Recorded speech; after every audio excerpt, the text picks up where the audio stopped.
Où on a parlé un peu de consommation, l'alliance du commerce physique et du e-commerce, on voulait savoir si c'était pas tout simplement dans la consigne et dans le casier. Et pour ce faire, je vais demander à Manuel Moutier, le PDG et fondateur du Casier Français, de venir nous présenter en 5 minutes son offre. Bonjour à toutes et tous, merci de votre accueil. Donc Manuel Moutier, oui, je suis le président et le directeur général du Casier Français. Je vais vous raconter un petit peu l'histoire du casier et comment est-ce que l'on a créé aujourd'hui cette entreprise industrielle française. Alors c'est parti de plusieurs constats. Le premier constat, c'était que les producteurs locaux ne vivaient plus de leur travail. Voilà. Et aujourd'hui, près de 400 producteurs locaux, exploitations agricoles ferment par semaine. Donc c'est à peu près 20 000 par an. On est parti d'un autre constat. 16 à 17 000 villes et villages en France aujourd'hui n'ont plus de commerce alimentaire. Donc des commerces alimentaires difficiles d'accès pour les consommateurs, pour les administrés.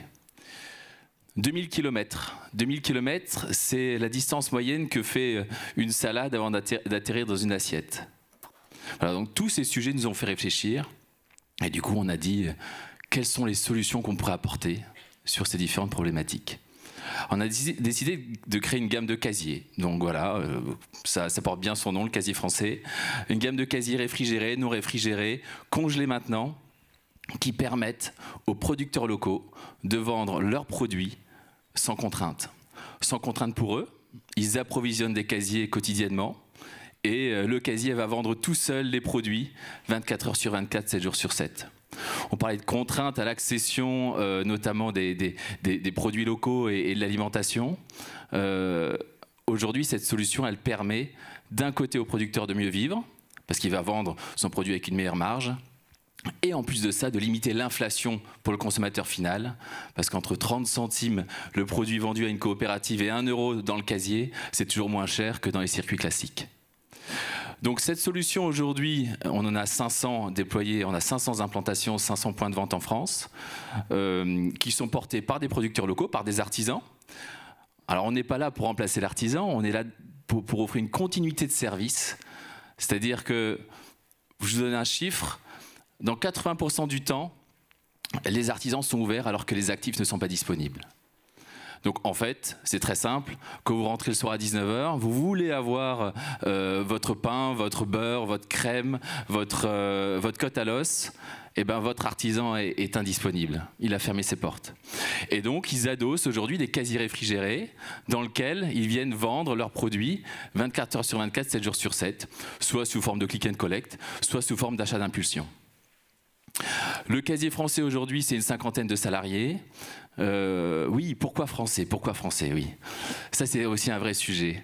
Dans la réflexion de nous dire on va pousser le consommateur à faire vivre ses commerçants, les productions locales et ainsi de suite, on s'est dit que ce serait une hérésie d'importer nos machines de Chine. Donc on a décidé de créer une industrie. Donc en interne, on a des designers, des ingénieurs, des monteurs, des assembleurs, des développeurs qui permettent de piloter tous ces casiers à distance. Bien entendu, des installateurs et une maintenance qui est faite intégralement par nos équipes. Donc le Casier Français ne s'arrête pas là. Aujourd'hui, notre solution, elle permet également aux cantines connectées d'avoir une solution de plat traiteur à toute heure. Elle permet aussi à un pisciniste d'avoir une offre de produits 24 heures sur 24, 7 jours sur 7 en continuité de son commerce. Et puis elle s'exporte. On s'exporte aujourd'hui au Canada, en Afrique. Parce qu'on remarque qu'il y a les problématiques que l'on a chez nous, elles sont similaires dans d'autres pays. Voilà. Voilà, merci. Magnifique, merci beaucoup. Allez, les questions. Flora. Merci Manuel. C'est une initiative à très grand impact sur les territoires. On t'a accueilli au sein du programme, donc j'ai pas nécessairement de questions. Par contre, j'ai des félicitations à te transmettre. Oh, c'est gentil, bravo. Merci Flora. Emmanuel. Oui, bravo, parce que tu crées de l'emploi en France avec un outil industriel c'est un outil régional, c'est une initiative régionale. J'ai envie de te poser la question, quelles sont les barrières à l'entrée sur ce business? Les casiers que tu mets sont réfrigérés, il y a un peu des solutions technologiques derrière, digitales et conservation. Comment as-tu pu rentrer dans ce marché sans être attaqué par d'autres acteurs qui étaient déjà des acteurs, une pièce en plus ou autre chose? Alors, en fait, lorsque l'on a fait une analyse du marché, on a remarqué qu'en face de nous, on avait principalement des importateurs qui importaient des machines de Chine, mais qui étaient peu technologiques, où il y avait peu de services associés pour le producteur local ou pour l'artisan. Je vous donne un exemple, le pilotage du froid, les exports des données, savoir à quel moment il doit les réapprovisionner, le taux de réapprovisionnement de ses casiers. Vous voyez, tous ces sujets-là, on les a développés en interne et aujourd'hui, c'est un facteur clé de succès. C'est de conserver la valeur ajoutée chez nous. Alors, c'est un vrai pari, hein. C'était pas gagné d'avance, mais d'avoir toute la compétence chez nous, ça nous permet d'être très résilients, d'innover quotidiennement. Je vous donne un exemple très simple. On a des producteurs qui nous ont dit, bon, on réapprovisionne, ça marche très fort. Est-ce que tu pourrais pas avoir une solution pour qu'on réapprovisionne un petit peu moins ou 2 fois moins par jour et ainsi de suite? Et donc là, nos ingénieurs ont développé un casier avec un double fond. Donc vous avez un premier produit qui est vendu à l'avant, on ferme la porte, il y a une trappe qui se lève, un deuxième produit derrière. On réapprovisionne 2 fois moins. Et ça, c'est un brevet qu'on a déposé au niveau international. On vient de sortir là un casier avec des plateaux tournants. Alors c'est pour des plus petits produits, tout ce qui est crème, fromage, beurre et ainsi de suite. Mais il y a un casier, 3 ventes. Donc on réapprovisionne encore moins. Donc en fait, on a aujourd'hui l'innovation en cheville au corps, le Made in France en cheville au corps, et ça marche. Et ça marche. Il faut le faire savoir, ça marche. Est-ce que tu as pensé à l'implantation dans le métro, par exemple? Alors oui, on est en discussion avec la RATP, avec SNCF Gare et Connexion notamment. Mais ça, c'est pareil. Il y a aussi des contraintes. Des contraintes en termes de normes. Nous, c'est réfrigéré, il y a des gaz, il y a des groupes froids, donc on doit passer par des commissions et ainsi de suite. Mais tous ces sujets-là sont en cours et on y travaille. J'ai des réunions à ce sujet-là encore au mois de septembre.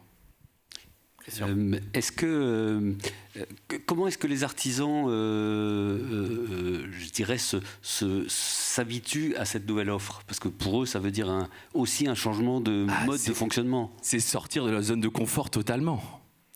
Quand vous dites à un boucher, ah ben oui, c'est vrai que c'est un super outil pour moi parce que le nombre de fois où à 18h, 18h30, on me dit t'étais fermé et ainsi de suite, ou récupérer un colis de viande, ah ben on m'appelle, je dois rester là et ainsi de suite. Enfin voilà. Donc c'était un vrai challenge. Et en fait, c'est le bouche à oreille qui fonctionne.